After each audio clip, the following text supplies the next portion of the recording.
guys, it's Coach KJ here, and I'm here with Dr. Glickman, and I just attended a program on Alzheimer's, and I don't know if you guys know this, but I moved to North Carolina to care for my grandmother who had Alzheimer's, and Dr. Glickman was talking about the neurological and the chiropractic aspect of what a combination. Never would have thought of this.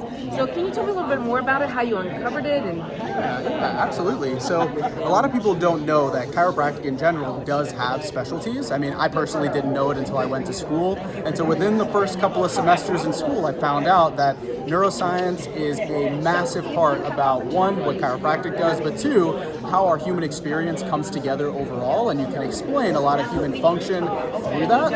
And so what I ended up doing was specializing into chiropractic neurology. I took postgraduate courses in order to get what's called a diplomate in chiropractic neurology. So if you look at my training, I am classically a chiropractor. You'll see the DC behind my name, but you'll also see DACNB, which stands for Diplomate of the American Chiropractic Neurology Board, which is my specialization.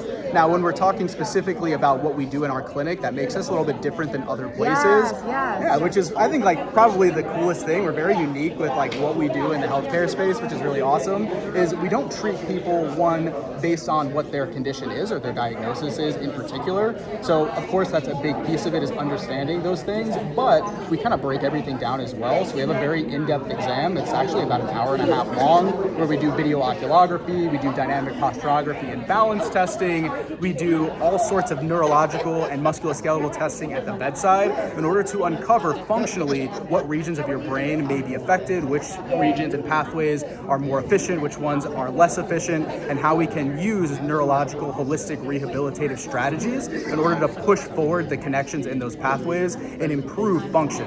So when we talk about Alzheimer's in particular, one of the big things that we do is multi-sensory, multimodal approaches. So my favorite device that we have inside of our clinic is called the gyrostim. It's a multi-axis rotational chair, which is basically a fancy way of saying that we have this giant chair that's computer driven that can flip you upside down 360 degrees forward and backward, spin you side to side, left and right 360 degrees, and combine them together. Wow, Yeah. wow. Like Carowinds on steroids. Yeah, 100%, 100%. I have a quick question for you. Yeah. So with regards to this, you said you don't treat people based on the diagnosis. Can someone come to you without a diagnosis, or do they have to have a diagnosis to come to your office? So they can come with no diagnosis at all, and what we'll do is run that neurological exam and figure out, one, what box we think you may be in. But I think the coolest thing about what we do is that some people that we see don't exactly fit a specific box or fit a specific diagnosis.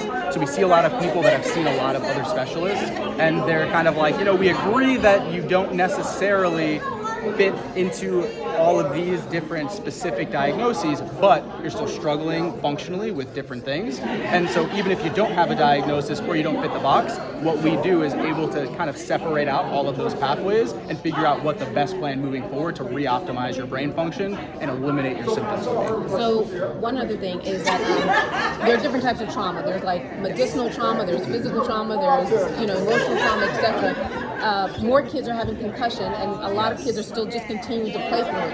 Can your testing help to discern if there's any type of damage? And we know that not everybody completes the concussion protocol, or they're completely cured within the 2 weeks of the concussion protocol. Right. Can you help individuals who may be going through that type of challenge? Oh yeah, it's actually one of my favorite things to treat. Is we see a lot of concussions acute, but we also see a lot of concussions for people whose symptoms linger on. So people that are in the persistent post-concussive symptoms stage. So it used to be more of like a post-concussional syndrome. Now they're starting to move the way that they talk about the description of the diagnosis. Either way, same deal. But what we do in our clinic actually can, one, identify baselines and then see how your brain has changed from the concussion, and two, track that progress as we move forward. And so concussion itself is not only just a head injury, it's actually a full body injury that causes metabolic injury as well. So what we like to do is, one, retrain the brain, but two, also give other holistic strategies for lifestyle, nutrition, diet, so on and so forth, that can help to reduce the symptoms and help to essentially get your brain back to where it was before you had the concussion. So even without the prior testing, you can still tell what the baseline was? You can tell where they were If they have not had prior testing before, we don't know specifically where their baseline was, Okay. but understanding where people's typical baseline and normative data for that region can give us some ideas. So obviously we want to have more specific data for each person, but if someone comes in and, for example, one of the main things we look at in people's eye movements are latencies, so how quickly are you able to react Lord, to you're looking at things? my eyes. Stop looking at my eyes. Velocity, so how quickly can you actually make that eye movement occur once it's activated, the accuracy of it, and we have a lot of objective measures that can tell us these are within normative data or they're not. So even though we don't know what your particular baseline was initially, we can still look at your testing and say, hey, your eyes don't move as quickly and as accurately in these planes as we would typically like to see them, which means that even though we don't know what your baseline scores were, we can pretty confidently say that your brain in these pathways were affected by the concussion that you had. Excellent, excellent. And so there's no referral needed. I can call on my own. Yes. And basically you can look at different aspects of what's going on with me neurologically, something that may have happened in the past, but something that may have happened currently. And you work towards restorative or maintaining? So it depends on what the condition is. So if it's a concussion, we see a lot of different types of patients. We see concussion patients, headache patients, dizziness patients, dysautonomia patients.